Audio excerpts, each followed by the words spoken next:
2019 December 17న Jaganmohan Reddy ఒక ఘోరమైన తప్పిదం చేశారు. ఒక రకంగా తన పార్టీకి తానే సమాధి కట్టుకున్నంత పని చేశారు.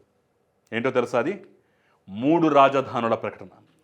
బహుశా సమయం సందర్భం కూడా కొంచెం ఇదే అనుకుంటాను. ఈ వీడియో పబ్లిష్ అవుతున్నా లేదంటే ఈ వీడియో రికార్డ్ అవుతున్నటువంటి సందర్భమే కావచ్చు.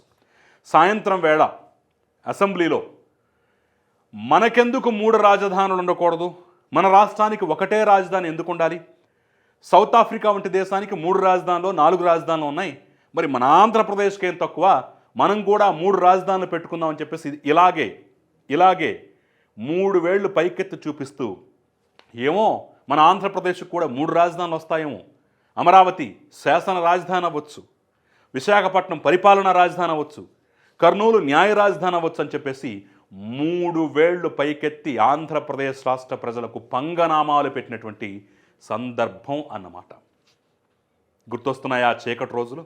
ఒక్కసారిగా ఈ ప్రకటన రాగానే ఆంధ్రప్రదేశ్ రాష్ట్రం భొగ్గమన్నది. ప్రజలంతా రోడ్ల మీదకి వచ్చారు. ముఖ్యంగా అమరావతి ప్రాంత ప్రజలైతే తండోపతండాలుగా తరలి వచ్చి అసెంబ్లీ ముట్టడించే ప్రయత్నం అయితే చేశారు. ప్రతిపక్ష పార్టీ అయినటువంటి తెలుగుదేశం పార్టీ కూడా పెద్ద ఎత్తున ఆందోళన కార్యక్రమాలకు పిలుపునిచ్చింది. ఆ తర్వాత ఏం జరిగింది?